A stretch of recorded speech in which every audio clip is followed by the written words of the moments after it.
Bonjour et bienvenue dans ce nouvel épisode de Social Quart d'heure, le podcast qui parle de social media et ads en 15 minutes ou presque. Bonjour Rémi, Bonjour Paul. comment vas-tu depuis tout à l'heure qu'on a enregistré le podcast? Écoute, ça va toujours bien. Ça va toujours bien?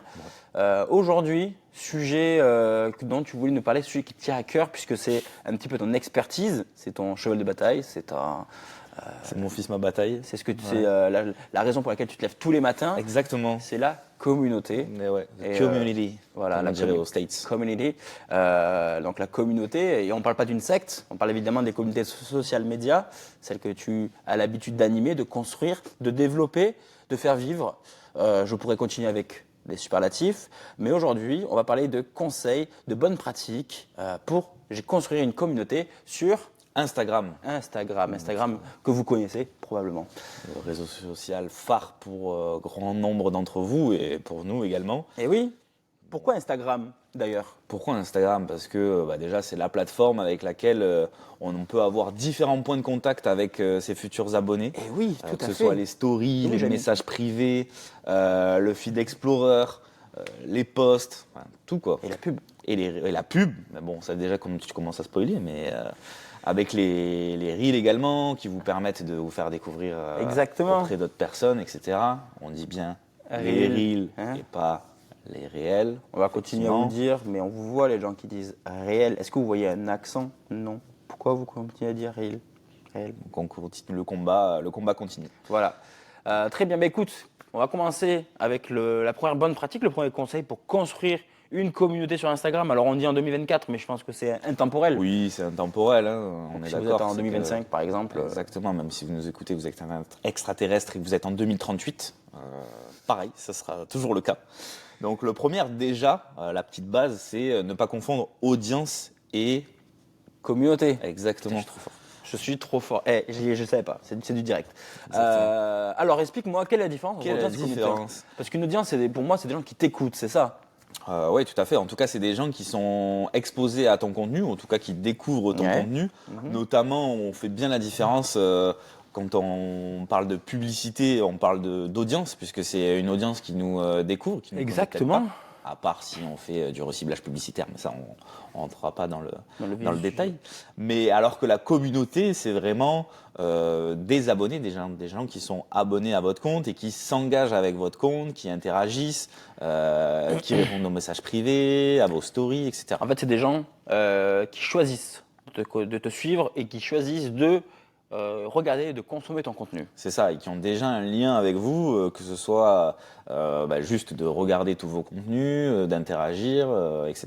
D'accord, d'accord. Donc, Comparé à l'audience qui, elle, est un peu spectateur et qui ne va pas, ou spectatrice plutôt, et qui ne va pas forcément interagir. Même si on pourrait dire que la communauté, tous nos abonnés ne vont pas forcément réagir à tous nos contenus, mais du coup, il y a ce lien différent entre les deux. ok. Et où tu veux en venir avec ne pas confondre audience et communauté? Parce que derrière, la communauté, elle va être fidèle en fait à, on va dire, au créateur de Ouais. contenu, alors que l'audience, elle, ça va être des gens qui vont être passagers, c'est-à-dire qu'ils vont voir votre contenu, mais qui derrière ne vont pas aller plus loin. La communauté, l'avantage, c'est que derrière, vous allez pouvoir lui vendre, on va dire, des produits ou des services, comparé à l'audience qui, elle, vous découvre et qui est un peu, on va dire, un peu pas réfractaire, mais un peu froide par rapport à ce que vous proposez. Oui, on ne peut pas en tout cas atteindre une audience qu'elle achète ou qu'elle elle adhère à nos services.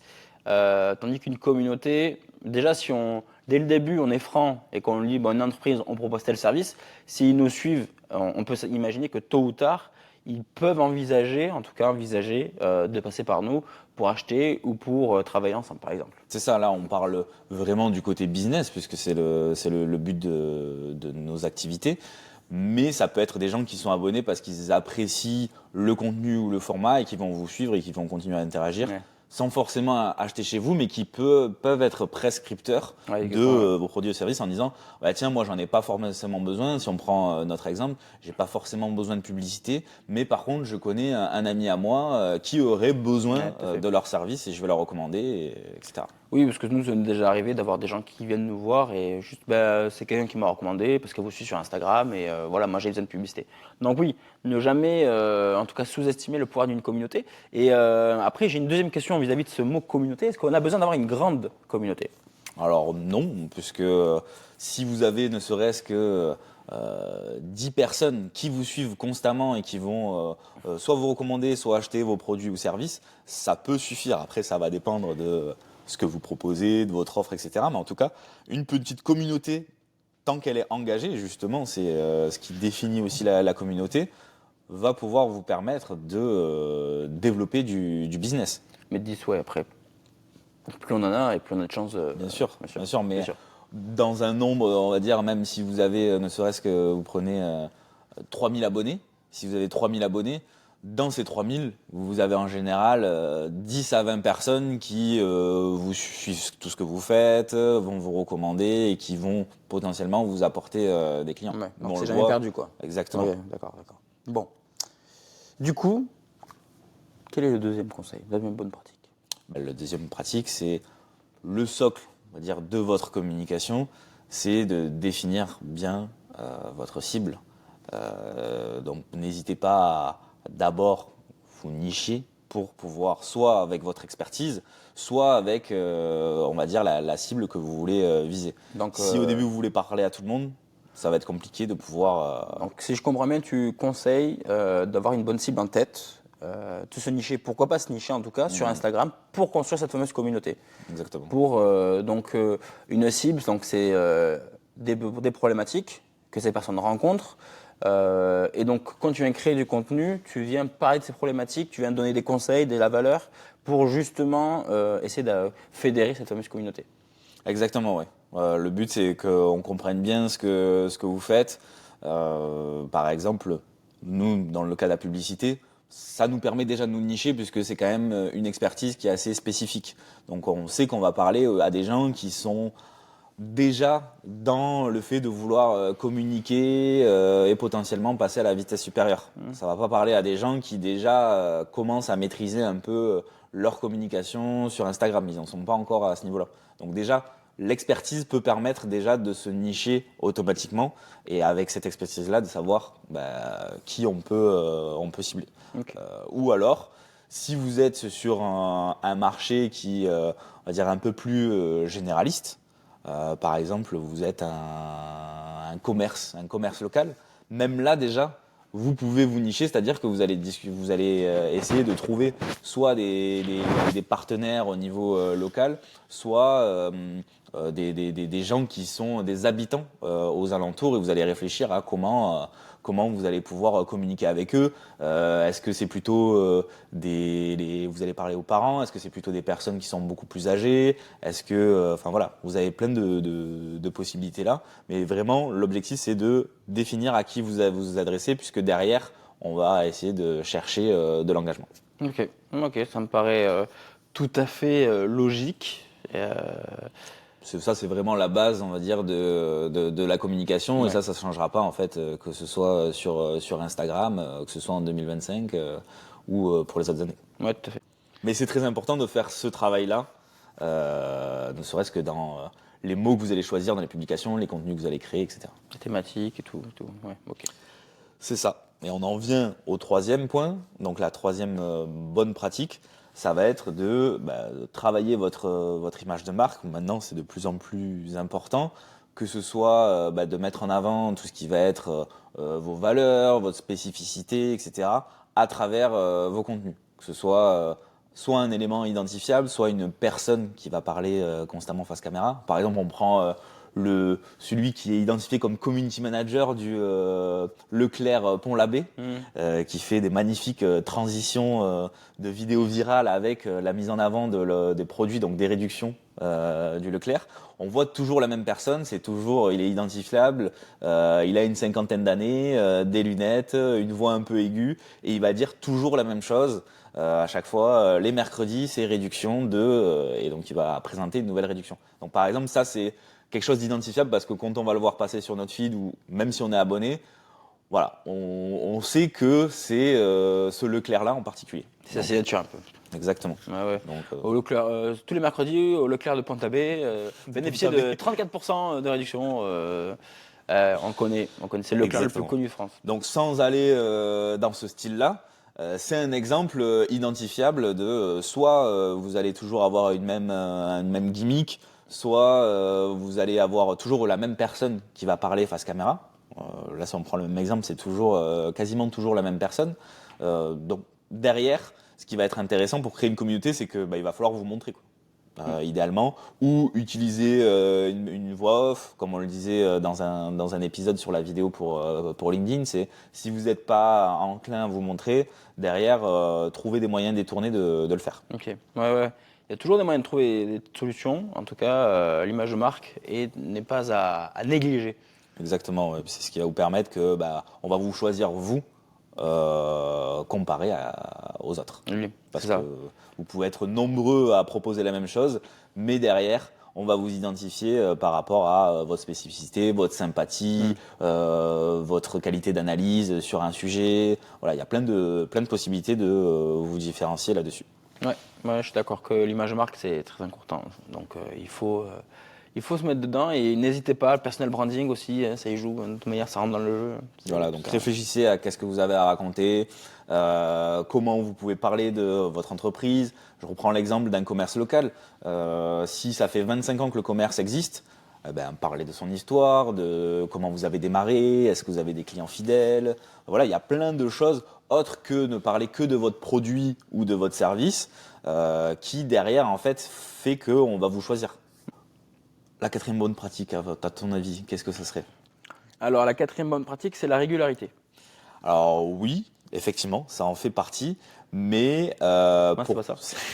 si on veut, on va dire, grossir et à se faire, enfin en tout cas attirer de nouvelles personnes, ce qui peut être intéressant quand on démarre, parce que là on est sur un lancement, c'est comme on a pu le faire nous, c'est de faire des posts en collaboration. Ah, Sur Instagram, vous avez la possibilité je de crois que faire t'allais dire de des... la pub. Ah ben pas encore, mais Pas encore. ça c'est le cinquième point. Voilà. Je dis tout. Mais effectivement, on n'oublie pas la pub, notre spécialité. Mais si on reste du côté organique, ce qui est intéressant, La c'est collab. que vous allez créer du contenu, vous allez publier, mais ça va être sur le court, long terme pour pouvoir développer cette communauté-là. Si vous voulez accélérer le développement de votre communauté, vous faire connaître assez rapidement, le post en collab est un bon moyen de vous faire découvrir, puisque à la fois le contenu est diffusé sur le compte de votre partenaire et sur le vôtre. Donc ça va vous permettre d'avoir un échange de communauté. On prend notre exemple pour devenir CM, où on a dû redémarrer nous notre compte Instagram. Et dès le premier mois, on a pu faire un post en collaboration et ça nous a permis de nous rendre visibles auprès de cette audience-là, Ouais. qui derrière, eux, avaient plus de 20 000 abonnés. Donc directement, on est exposé à une cible qu'on cherche d'atteindre et qui est quand même, qui est quand même assez volumineuse, quoi. Ouais. Et ce qui est bien en plus avec les collabs, c'est que ça marche à tous les niveaux. Donc en général, on collabore avec des gens qui sont au même niveau que toi, puisque après, tu trouves moins d'intérêt. Si tu as 10 000 abonnés et que tu trouves avec quelqu'un qui en a que 500, bon, tu peux trouver qu'il y a moins d'intérêt. Mais l'avantage des collaborations, c'est que tu sois un petit, que tu sois un plus gros, que tu sois un très gros, tu as toujours moyen de faire des collabs. On le voit, les stars font des collabs entre elles, des marques avec des stars, des artistes, des acteurs, pour bénéficier, voilà, pour faire un échange de bons compromis, de bons procédés. Les acteurs un peu plus moyens, un peu moins gros peuvent aussi faire des collabs, les influenceurs aussi. Donc, c'est pas à négliger. Il faut trouver des gens qui sont un peu dans ta niche, mais sans l'être trop, pour que tu bénéficies aussi de ce partage d'audience. Et puis, tu as 1000 abonnés, ben, tu peux collaborer avec un mec qui en a 1000, avec 2000, 3000. Tu en as 10 000, ben, tu peux retrouver quelqu'un qui en a 5 ou 15. Et en fait, c'est toujours bénéfique. Tant que votre contenu est bon et s'adapte aussi à la communication de la personne à qui vous allez collaborer, tout le monde est gagnant en fait, puisque même ce gros compte-là, dans tous Ouais. les cas, lui, ça va lui apporter un contenu supplémentaire, ça va apporter de la valeur supplémentaire à son audience. Et derrière, même si c'est un petit compte, ses abonnés vont voir le contenu depuis son compte et les vôtres, vous allez bénéficier aussi de cette visibilité-là. C'est vrai, c'est vrai. Donc c'est un petit moyen pour grossir un peu plus rapidement. De penser à faire voilà, un post en collab par exemple au moins Ouais. une fois par mois avec différents acteurs de votre écosystème. Ça va Oui, vous ça peut permettre. être juste des gens à qui tu discutes en message privé et puis tu fais pas forcément aller le forcer le truc, mais si tu t'entends bien avec quelqu'un, tu lui envoies juste un message et tu lui dis bah ça dit qu'on fasse un peu son collab quoi. Voilà. Par exemple, nous, on pourrait dire, bah ouais, nous, on a l'expertise publicité. Peut-être que ton audience, toi, c'est une audience où elle va être intéressée par rapport au business, à l'entrepreneuriat. Bah, pourquoi on ne ferait pas un post en collab dédié sur la pub, comment elle peut aider à développer ton activité, tu vois, par Ouais, exemple. voilà, bien sûr. Non, moi je pense qu'il y a quelque chose à faire là-dessus. Ouais. C'est toujours une bonne idée pour se faire connaître un peu plus rapidement C'est ça. et en plus ça peut développer des points, des ponts. Et en plus de le faire en collab, c'est que tu rajoutes un côté confiance où la personne qui ben, va partager ton post sur sa communauté, ben, les gens vont le voir et se dire ah, ben, tiens, s'il a été en collaboration avec la personne que je connais, c'est que déjà ben, ils se connaissent un petit peu entre eux. Il y a un peu un élément de confiance et de lien qui s'ajoute en plus que simplement quand tu vas voir des gens avec la publicité par exemple, qui te connaissent ni d'Adam ni d'Ève. Exactement, c'est comme si tu faisais une interview avec une personnalité, bah forcément ça t'apporte de la crédibilité puisque Voilà. la personne a accepté d'avoir un échange avec toi. Ouais, exactement. Mais je trouve que c'est plus rapide que avant on avait aussi ça existe toujours, mais les lives, il y a ce système de Ah oui, live, c'est vrai. mais je trouve que c'est plus performant d'avoir le côté publication en collaboration que de faire un live. Mais t'as pas dans le live, t'as pas forcément effectivement enfin dans le côté en collab, t'as pas le live où tu dois assister à un quart d'heure, 20 minutes en direct. Le post, tu peux le consommer à n'importe quel moment. Tu te connectes, il t'est suggéré, donc c'est toujours ça de prix. Sachant que tu peux faire des posts en collab aussi jusqu'à 4 personnes Ouais. en simultané. Donc après, à réfléchir aussi, vous pouvez faire des partenariats tripartites à 3. Ouais. Après à 4, je ne sais pas comment on dit, quadrupartite peut-être. Moi, j'ai le mot pour 3, mais c'est pas un post en collab. C'est de la collab, mais D'accord. différente. Voilà. On se demande lequel voilà. c'est. Très Voilà. bien.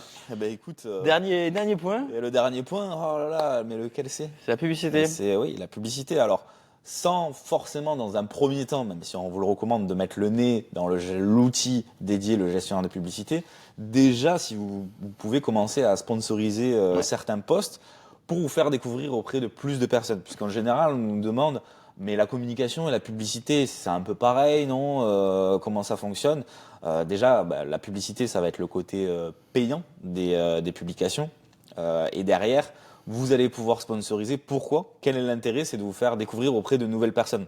Contrairement à vous faites une publication, vous avez, admettons, 200 abonnés, il va y avoir peut-être 40-50 personnes qui vont voir votre publication, mais ça va être uniquement vos abonnés. Un petit peu, si vous mettez quelques hashtags, etc., vous arrivez à peut-être dans l'Explorer, etc.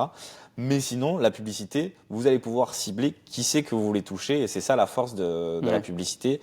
Et bah, vous êtes embêté à faire une publication, autant la sponsoriser, la mettre en avant pour vous faire découvrir et attirer de nouvelles personnes. Et en plus, l'avantage, c'est que tu n'es pas obligé de faire avec des gros budgets, puisque même avec 1 euro par jour, tu fais de ça durer sur le mois, ça te coûte 30 euros. Je suis sûr que tu peux aller récupérer des personnes. Si ton contenu est bon, les gens cliquent, en tout cas, vont visiter ton profil. Donc, il n'y a pas de mauvaise, en tout cas, de contre-indication là-dessus, si ce n'est d'avoir un ciblage qui est un temps soit peu travaillé, où on ne va pas aller mettre tout le monde dans un petit conseil, comme d'hab, hein, c'est dans votre ciblage, vous ne mettez pas 15 000 millions de personnes. Mettez les centres d'intérêt qui concernent, en tout cas la niche sur laquelle vous ciblez. Vous faites un post sur les mamans, et ben, du coup, mettez des critères en lien avec les mamans. Quoi. Allez pas chercher tout le monde, ça ne servira à rien. Et gardez en tête, effectivement, de se dire que quand vous sponsorisez, n'allez pas chercher des ventes, cherchez surtout des interactions. Oui, voilà, on parle vraiment des de construire visites des communautés. Voilà, c'est ça. On vous voit venir, là, les autres, les petits zigotos. Exactement. Bon, mais très bien, c'était très instructif. Ouais, et puis je pourrais en dire un petit bonus. Là, les petits bonus pour terminer. Mais c'est plus un conseil. C'est le bonus de la fin. C'est n'évaluez pas votre stratégie uniquement par rapport au nombre d'abonnés que vous allez gagner, mais surtout par rapport à l'engagement que vous allez avoir. Puisque c'est beau les chiffres, hein, mais derrière, il vaut mieux avoir une petite communauté très engagée que beaucoup d'abonnés et que derrière, il y ait peu d'engagement. Mieux vaut une petite active qu'une grande qui dort. Exactement. Voilà. C'est valable pour tout. C'est valable pour même les communautés. Voilà. Quel finish incroyable. Voilà, on est vraiment des gros bofs. Ouais. Bon, mais très bien. Mais merci Rémi pour ces petits conseils pour créer une communauté. Un petit mot de la fin. Bah, comme d'hab, hein. N'hésitez pas à nous laisser un petit commentaire si ce podcast vous a plu, en tout cas cet épisode. Un petit 5 étoiles si vous êtes sur les plateformes d'écoute telles que Apple Podcast. Deezer, Spotify. Voilà. Si vous nous regardez sur YouTube, pareil, un petit like, un petit partage, ça fait toujours plaisir. Ok, très bien. Eh bien, merci à vous de nous avoir écoutés. J'espère que cet épisode vous aura plu. On vous retrouve tout de suite pour un nouvel épisode s'il est sorti. Et sinon, on vous dit à très bientôt. À bientôt. Ciao. Ciao.